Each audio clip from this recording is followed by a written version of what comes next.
என்ன நண்பர்களே, ஓடுற பஸ்ல 1,000 ரூபாய் தொலைச்ச மாதிரி உங்க முகமே வாடி போயிருக்கு. என்ன கதை? அந்த சீன்லாம் இங்க வேணாம். நேத்து எக்ஸிட் போல்னு ஒண்ணு விட்டதுல இருந்து நம்ம ஆளுங்க ஒரு 50% ஆஃப் பேர் வந்து என்ன பண்ணிருக்காங்கன்னா அப்படியே வந்து ஒரு கவலையில ஆழ்ந்து போயிருக்காங்கன்ற மாதிரி பார்க்கும் போதே தெரியுது. என்கிட்ட நிறைய பேர் வந்து கேக்குறாங்க, என்னன்னா அண்ணா சிஎம்மா வருவாரானா, என்னன்னா இப்படி சொல்றாங்க, மறுபடியும் வந்து நம்ம பட்டாப்பட்டி வீரர்கள் தான் வந்து 2000 மேல போட்டு ஓடியாரவனுங்க நம்மள கடிக்க அப்படிலாம் சொல்றாங்களா, என்னன்னா கதை அப்படின்னு நீங்க வந்து பல பேர் கேக்குறீங்க. அதுக்கான தான் இந்த வீடியோ உங்களை நல்லா குதூகலப்படுத்துறதுக்கு தான் இந்த வீடியோ. கிரவுண்ட் ரியாலிட்டி என்னன்றதை வந்து இந்த வீடியோல நம்ம ஃபுல்லா வந்து பேசுவோம். அடி இட்டி மாதிரி உழ போகுது எல்லாம் வந்து ஜம்முன்னு வந்து என்ன பண்ணுங்க, ஹெட்போனை போட்டுக்கலாம், வந்து ஜம்முன்னு வந்து உட்காந்துங்க பாப்பா. போலாமா வீடியோவுல? I am coming.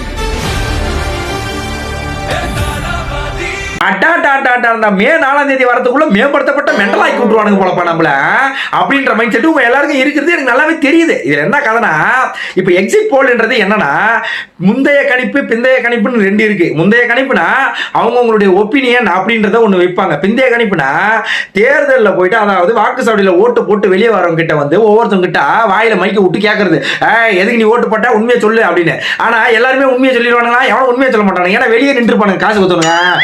நீ சொல்லு பாப்போம் அப்படின்னு வந்து வெளியே நின்றுப்பானுங்க. இதெல்லாம் ஒரு கருத்து கணிப்புன்னு ஒரு என்டிடி அப்படின்ற ஒரு 3 நிறுவனம், என்டிடி மற்றும் ஒரு 3 நிறுவனம் என்ன பண்ணிருக்காங்க, கக்கூசுல உட்காந்து கருத்து கணிப்பை விட்டுக்கிறாங்க.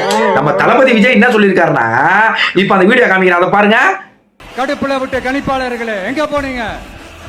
சும்மா டர்ஹனா டர்தான் பாத்தீங்கன்னா இல்லையா, அப்பவே பிகேசி செருப்ப வாயில கவ்வ விட்டு அடிச்சுக்கிறாரு பாத்தீங்களா இல்லையா? இந்த ஒரு 3 நிறுவனத்தை எப்படி காண்டதான் கருத்து கணிப்பு சொல்லுவானுங்க பார்த்தா, இப்ப கக்கூசுல உட்காந்து கருத்து கணிப்பு சொல்ற அளவுக்கு வந்துட்டானுங்க. அந்த மனுஷன் அப்பவே சூச்சமத்தை சுதாரிச்சுட்டு இருக்கிறாரு. அதனாலதான் செருப்ப வாயில கவ்வ விட்டு அடிச்சு ஓட விட்டுக்கிறாரு. இப்ப விஷயத்துக்கு வரும். என்னன்னா, இப்போ ஒரு 5 ஸ்டேட்ல வந்து என்ன பண்ணிருந்தா ஒரு சட்டமன்ற தேர்தல் நடந்திருக்குன்னா, இப்போ அசாமு, வெஸ்ட் பெங்கால், தமிழ்நாடு, கேரளா, புதுச்சேரி அப்படின்ற மாதிரி எல்லா இடத்துலயும் வந்து முடிஞ்சிருக்குன்னா என்ன பண்ணுவாங்கன்னா, அன்னைய ஈவினிங்கே வந்து என்ன பண்ணுவாங்கன்னா இந்த மாதிரி வந்து எக்ஸிட் போல் என்ற ஒரு ரிசல்ட்டை விடுவானுங்க, அல்லது நாளைக்கு அடுத்த நாள் வந்து விடுவானுங்க இல்லையா? இவங்க இந்த வெஸ்ட் பெங்கால் இந்த மாதிரி அசாம் எல்லாம் முடியாதனால இவ்வளவு நாள் விடாம இருந்தாங்க. இப்ப என்ன பண்ணானுங்க, எப்படியோ வந்து நைட்டு ஃபுல்லா விளக்கண்ண கண்ணில் ஊத்திக்கின்னு ஒட்ட வச்சுன்னு எப்படியோ வந்து இவனுங்க டிஎம்கே கொஞ்சம் குதூகலப்படுத்தலாம். ஏன்னா கொடைக்கானல போய் குதிரி அழுத்திட்டு இருக்கானுங்க, குமரி அழுத்திட்டு இருக்கானுங்கன்னு குமிச்சு வச்ச குதிரை சாணி மாதிரி இவனுக்கு என்ன பண்ண குதூகலப்படுத்தலான்னு இவங்க 3 பேர் வந்து ஒட்ட வச்சுட்டு வந்தானுங்கப்பா நைட்டு. டிஎம்கே வந்து எப்படியே வந்து 145 சீட்டு ஜெயிக்கும், ஏடிஎம்கே வந்து 110 சீட்டு ஜெயிக்கும், டிவிக்கே 20 தான் வரும். ஆமா, இன்னொருத்தர் இருக்காரு 0ல இருந்து 0.1 வரைக்கும் வரும். யாரு நம்ம செங்கல் சைக்கோன தான், எங்க புரட்சி தளபதி தான். அவருக்கு அடுத்த கட்டமா பேசுவோம், அடுத்த வாட்டி குண்டில அடிப்போம், ஒரு 2வது கட்டத்தில் அடிப்போம் குண்டில. இப்ப நம்ம விஷயத்துக்கு வருவோம். ஏன்னா இஷ்டத்துக்கு அடிச்சு வருது 145. என்னத்தான் கதை இல்லையா? இன்னும் எவனை கேட்டாலும் டிவி கேக்கு தான் போட்டேன் நானுங்க. இவனுங்க எந்த கக்கூசில் உட்காந்து இந்த கருத்து கணிப்பு எடுத்திருப்பானுங்க? எனக்கு ஒன்றும் புரியலையா? உங்களுக்கு யாரும் புரியுதா? என்னங்க எனக்கு ஒண்ணுமே புரியல. அதுதானப்பா எனக்கும் புரியல. எனக்கு தானே ஒண்ணுமே புரியல. யாருக்கிட்ட தான் இவனுங்க கருத்து கணிப்புன்ற பேர்ல கேட்டிருப்பானுங்க? ஒருவேளை இவனுங்க உண்மையாவே கக்கூசில தான் உட்காந்து கருத்து கணிப்பு எடுத்துக்கிறானுங்க, இல்ல ஒருவேளை எல்லா தொகுதியிலும் போய் நின்னுங்கன்னு நம்ம கொத்தடிமையை மட்டும் நிக்க வச்சுக்கின்னு திருப்பி நீயே வாப்பா உன் கருத்து கணிப்பை வச்சு ஒரு சர்வே வந்து நாங்க 3 நிறுவனம் என்ன பண்றோம், எப்படி நீங்க குமரி அழுவீங்க மே 4ஆம் தேதி வரைக்கும், அதுக்குள்ள உங்க மனசை ஆறுதல் படுத்துறதுக்கு ஒரு ரிசல்ட்டை விடுறோம். இவனுங்களே ஒரு கதையை விட்டுருப்பானுங்களா?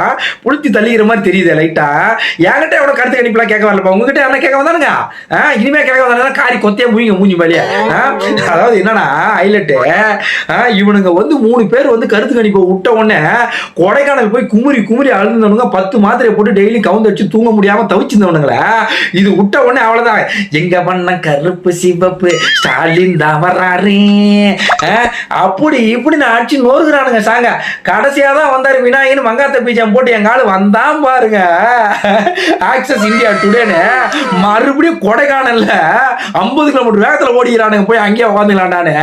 எங்க ஆளுதான் என்ன பண்ணுவாருன்னா 120 சீட்டு வரைக்கும் ஜெயிக்கிறதுக்கு தாவேக்க வந்து வாய்ப்பு இருக்கு அப்படின்ற மாதிரி எங்க ஆளு விட்டான் ஒரு நிறுவனம் இந்தியா டுடேன்னு. 2 பேர் விட்டுருக்காங்கன்னு நினைக்கிறேன். ஆஹா, மறுபடியும் நம்மளை நிம்மதியா தூங்க விட மாட்டானுங்க மலையே அப்படின்னு நினைச்சுக்கிட்டு ஒரே ஓட்டம் தான். மறுபடியும் போய் உட்காந்துனானுங்க கொடைக்கானலே உட்காந்துனானுங்க. நான் வரமாட்டேன், என்னால வர முடியாது. இப்பதானடா ஒரு 3 நிறுவனத்தை விளக்கண்ணிய நைட்டு ஃபுல்லா கண்ணுல வந்து ஊத்திக்கின்னு ஒட்ட வச்சு எதை எடுத்துட்டு வந்தீங்க. நாங்களும் வந்து சந்தோஷமா வந்தோம்டா, எங்க ஆசையில மண்ணல்லி போட்டீங்களாடானே. மறுபடியும் போய் குமரி அழுதுங்கிறானுங்களாமா. என்ன கதை இது? அப்ப ஆக நீங்க கருத்து கணிப்பு எடுக்கல, நீ உண்மையா சொல்லுங்க. சத்தியமா இவனுங்க அடிச்சு சொல்றாங்க, இவனுங்க எங்கேயோ பப்ளிக் டாய்லெட் பப்ளிக் கக்கூஸ்ல உட்காந்துட்டாங்க கருத்து கணிப்பு எடுத்துக்கிறானுங்க. அப்படின்னு பார்த்தா ஒருத்தன் எனக்கு இதெல்லாம் கூட விட்டுருடா. ஆனா ஒருத்தன் விட்டா பாருங்க ஒரு கருத்து கணிப்பு, நான் அதிலே கன்ஃபார்ம் பண்ணிட்டேன். இவனுங்க கன்ஃபார்மா பப்ளிக் பாத்ரூம்ல தான் இவனுங்க வச்சு இவனுக்கு கருத்து கணிப்பு விட்டுக்கிறானுங்க. சீமான் வந்து 5 to 6 சீட் ஜெயிப்பான்னு சொன்னாங்க பாரு, அவளதான் முடிஞ்சு போச்சு எனக்கு. ஓகேப்பா, எல்லாம் வந்து இதெல்லாம் தூக்கி எல்லாம் தூக்கி ஓரம் கட்டுங்க, எல்லாம் வந்து பொய், எல்லாம் பொய் புளி தெளிங்கிறானுங்க. நான் போய் நினைச்சிட்டேன். அங்க அண்ணன் சத்துணவு கூடத்தில் இருக்கிற முட்டையை விட பெருசா வந்து எல்லா இடத்துலயும் முட்டையாவே இருக்குது. அந்த முட்டையே வந்து காரி ஒரே முய் போது. என்னடா இது, கட்சி நடத்துறியா இல்ல வந்து வேற எதனா நடத்துறியாடான்னு கண்டமேனிக்கு கவட்டிலே அடிச்சு துரத்துறாங்க நம்ம அண்ணனை, செங்கல் சைக்கோ அண்ணனை.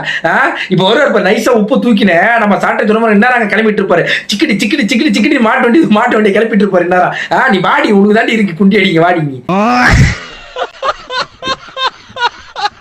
தம்பி எங்களை உச்சக்கட்ட கோபத்துக்கு ஆளாக்காத தம்பி.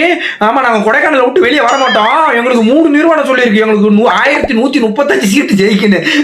நாங்க ஜெயிச்ச உடனே அப்படியே வந்து எங்க பண்ண கருப்பு சிவப்பு தான் அப்படின்னு வந்து அப்படியே ஒரு நடனம் ஆடி தள்ளுவன்னு தான் சொல்றானுங்க. ஒரே அடாவடியாக்குறானுங்க. உங்களுக்கு 1 நிறுவனம் தானே சொல்லியிருக்கோம் போங்க அப்படின்றானுங்க, குமுறி ஆடுறானுங்க. டேய், அதாவது 2016 இந்த ஆக்சஸ் இந்தியா டுடேன்றது என்னன்னா, இதுக்கு முரண்பாடா வந்து 3 நிறுவனமும் டிஎம்கே தான் ஜெயிக்கும் அப்படின்ட்டானுங்க, அப்படின்னு வண்டி போட்டானுங்க அங்க இதே மாதிரி. ஆனா அந்த ஆக்சஸ் இந்தியா டுடே மட்டும் தான் என்ன சொல்றானா, ஏடிஎம்கே தான் வரும், புரட்சி தலைவி அம்மா மட்டும் தான் வருவாங்க அப்படின்ட்டான்.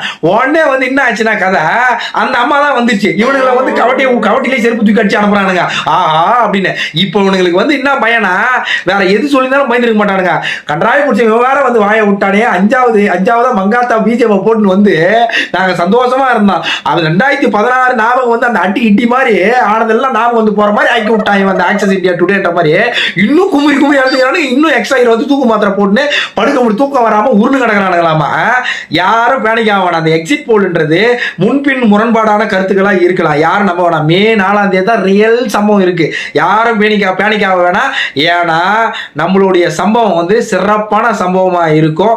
யாரை வந்து எந்த ஒரு ஓவர் திங்க் பண்ணாதீங்க, எதுவும் வந்து இது பண்ணாதீங்க, ஜம்முன்னு அப்படியே சந்தோஷமா இருங்க. நான் ஒன்னே நல்லா சொல்றேன் கேட்டுங்க.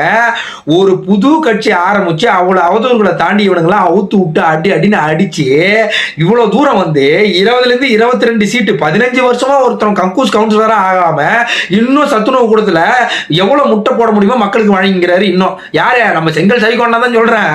ஆனா எனக்கு ஒரு 2 முட்டை பார்சல் பண்ணிருக்கேன், வந்துடுறேன். இவங்களே வந்து அவன் கட்சி ஒண்ணு இருக்குதே வந்துட்டு இப்ப வரைக்கும் ஒருத்தன் வக்கீல் வண்டு முருகன் உப்பு போட்டுனே தான் விஜய்க்கு. அடுத்த வீடியோவில் ஒரு அடி மாதிரி அடிக்கிறான்.